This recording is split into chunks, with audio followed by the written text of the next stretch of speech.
자, 2월 한 달의 모든 일정을 하나님께 맡기고 하나님께 모든 것을 올려드리고자 이 자리에 나온 모든 분들에게 하나님의 한량없는 은혜와 축복이 있으시기를 바랍니다.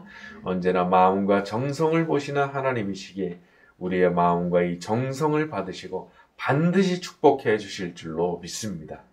자, 오늘 우리가 다루게 될 본문은요, 마태복음 14장 22절부터 쭉 나와 있습니다.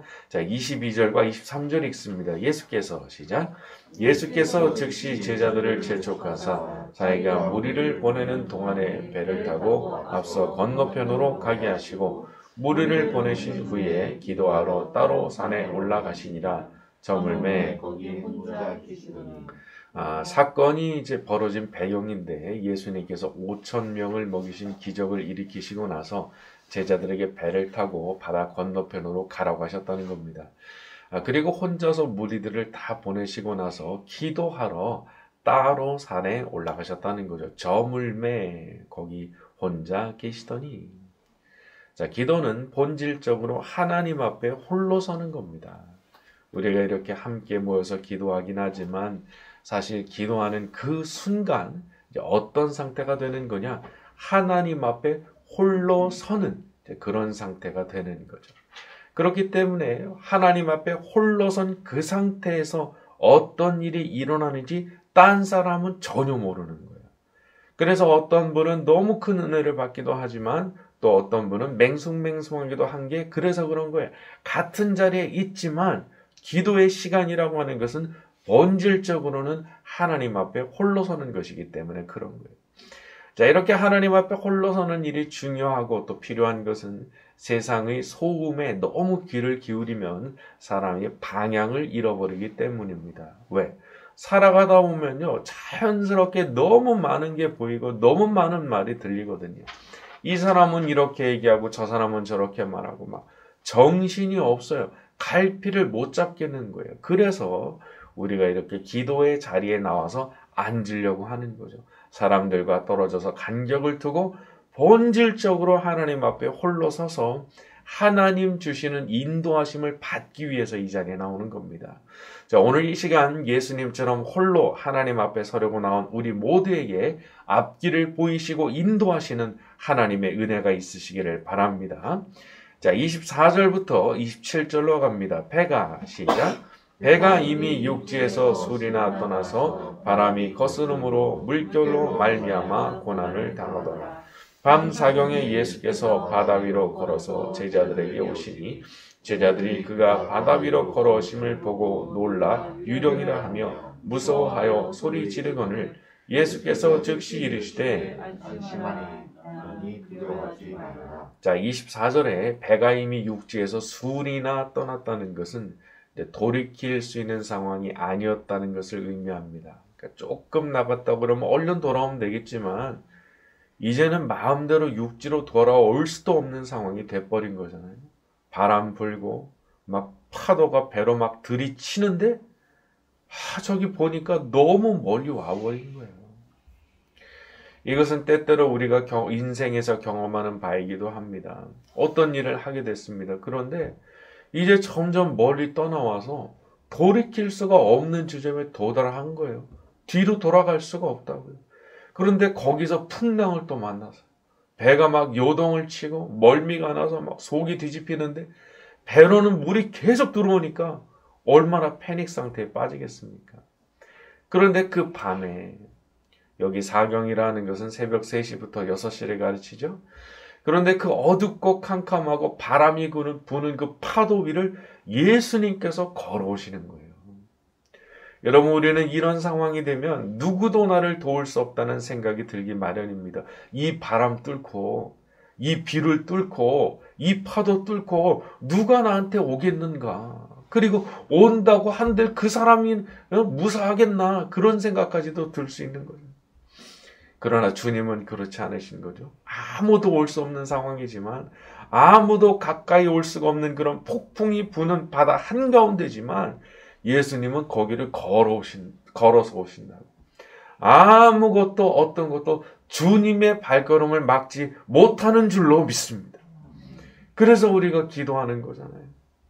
아무도 도와줄 수 없지만 아무도 내게 와서 손을 내밀어 줄 수 없지만 주님은 오실 수 있으시니까 주님은 오셔서 내가 타고 있는 배 위에 올라와 주시고 나를 안심시켜 주실 수 있으니까 그렇게 기도하는 거죠.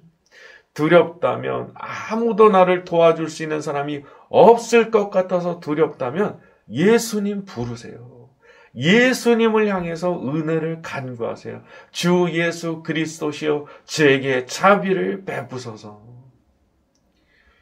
이 기도를 얼마나 많이 하면서 살아왔는지 몰라요.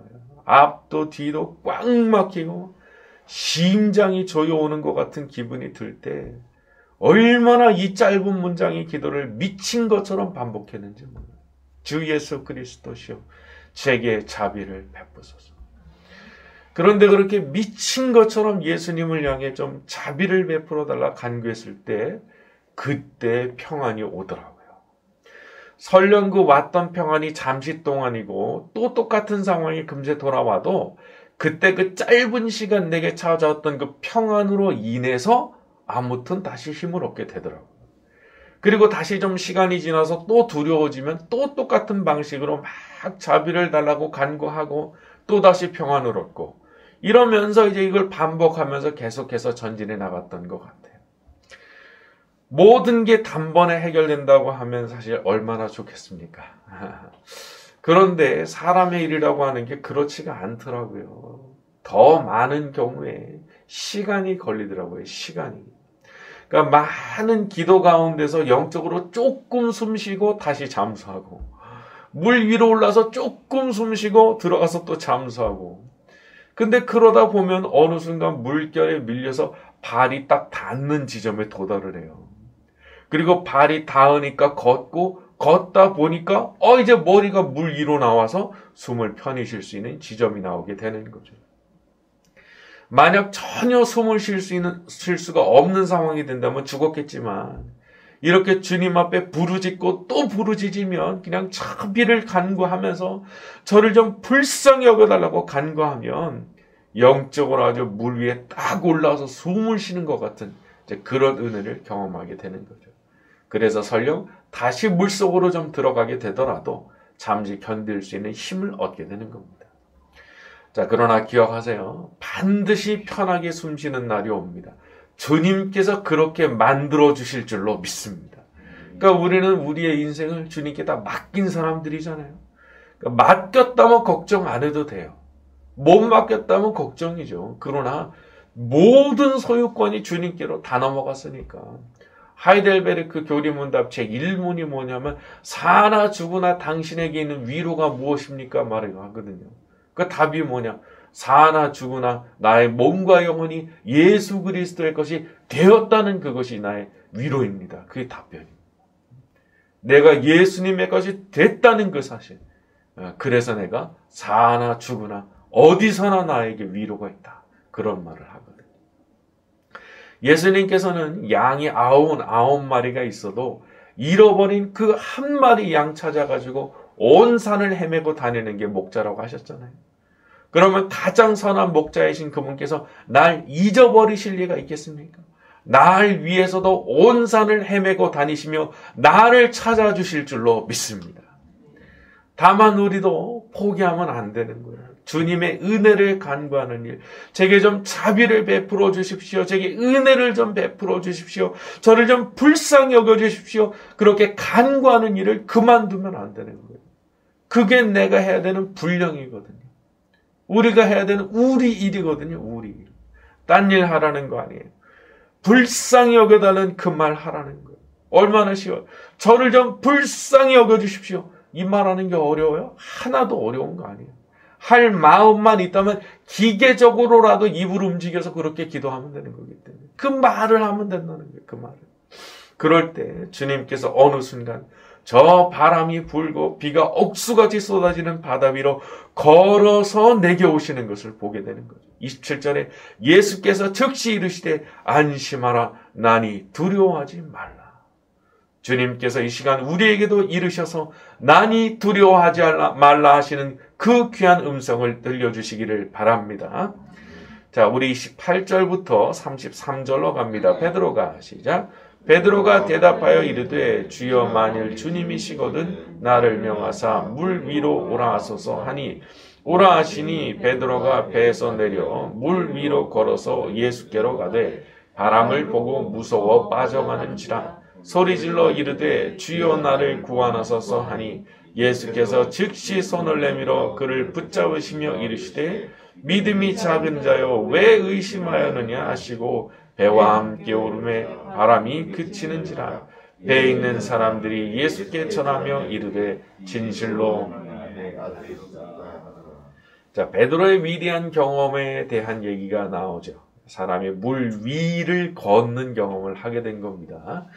이게 참 생각해보면 놀라 자빠질 얘기인 겁니다. 자, 그런데 또 곧바로 또 실수를 하고. 자, 이게 참 우리와 비슷하다는 생각을 하게 해요. 우리도 그럴 때가 있지 않습니까? 놀라운 은혜로 그냥 물 위를 걷는 것 같은 진짜 놀라운 경험을 하지만 어느 순간 또 의심이 확 밀려가지고 발이 또 물속으로 쑥 빠져들어가는 것 같은 그런 경험을 하기도 하고 말이죠. 여러분 모든 걸 망치는 게 의심입니다. 31절에 믿음이 작은 자요 왜 의심하였느냐. 진짜 맞아. 내가 물 위를 걷고 있는 거 맞아. 이게 과연 언제까지 계속될까? 이 능력이 사라지는 건 아닐까? 예수님이 갑자기 나를 떠나시면 어떡하지? 아니면 내가 믿음이 없어져가지고 스스로 무너지면 어떡하지? 별별 걱정을 다 하게 되는데 그게 바로 의심을 불러들이는 행위인 겁니다. 의심을 불러들이는 행위. 부정적인 생각, 부정적인 상상, 아주 백해무익하다는 걸 아셔야 돼요. 절대 유익 없는 거예요. 인간적으로 보면은 이게 똑똑해 보이고 신중해 보이고 뭔가 앞뒤를 살피는 아주 올바른 행동으로 보일지 모르지만 영적인 관점에서 보면 아주 어리석은 일하는 겁니다. 물 위를 걷다가도 물속에 빠지게 만드는 일, 잘 가고 있는 배의 밑창에다가 살살 자기가 구멍 뚫는 일, 그거 자기가 하는 거예요. 그거 배 밑창에다가 구멍 뚫는 일 자기가 하는 거예요. 뭘로? 의심으로, 부정적인 생각으로, 부정적인 상상으로. 의심은 똑똑한 거 아닙니다. 어리석은 겁니다. 아주 어리석은 거. 아니 주님을 믿어야죠. 주님을 신뢰해야죠. 이스라엘 백성이 광야에서 만나를 경험했는데 하늘에서 내려오는 만나가 얼마나 지속됐습니까? 40년 지속됐습니다. 40년. 그것도 딱 자기들 손으로 뭔가 일해서 먹을 거 찾을 수 있을 때 그때 끝난 거예요. 그냥 끝난 게 아니에요. 하나님께서 다 보시고 이제 자기들 손으로 벌 수 있다 판단하실 때 그때가 딱 돼서야 그게 끊어지게 하셨다는 거예요. 그러니까 지금 물 위를 걸어야 되는데 물 위를 걷는 일이 갑자기 멈추지가 않아요. 갑자기 내가 어느 순간 뒤통수 맞는 것처럼 그런 식으로 기적이 사라지지 않습니다. 분명히 주님이 같이 계시는데 지금 나를 물 위를 걷게 하고 계시는 분이 주님이시잖아요. 근데 주님이 나를 왜 물에 빠뜨려요? 그분은 그러실 일이 없는 거예요. 다만 누가 문제예요? 내가 문제예요. 내가. 나는 자꾸 의심하는 병이 있거든요. 그러니까 그 의심으로 계속해서 배 밑창에다가 구멍을 내고 빠진다 빠질지 모르겠다. 그러니까 빠지는 거예요. 내가 의심으로 내 배에다가 그냥 구멍을 기어이 내고 말아요. 베드로도 그래서 빠진 거잖아요. 여러분 잊지 마세요. 죽어도 믿음으로 죽겠다고 각오하세요. 나는 죽어도 주님 믿다가 죽습니다. 마음을 딱 먹으셔야 되는 거예요. 그렇게 믿음의 각오를 다지고 온 마음으로 제게 물 위를 걸을 수 있는 믿음을 달라고 간구할 때 주님께서 반드시 그 믿음이 생겨나게 하시고 그로 인해서 끝까지 물 위를 걸을 수 있는 그 능력을 우리에게 베풀어 주실 줄로 믿습니다.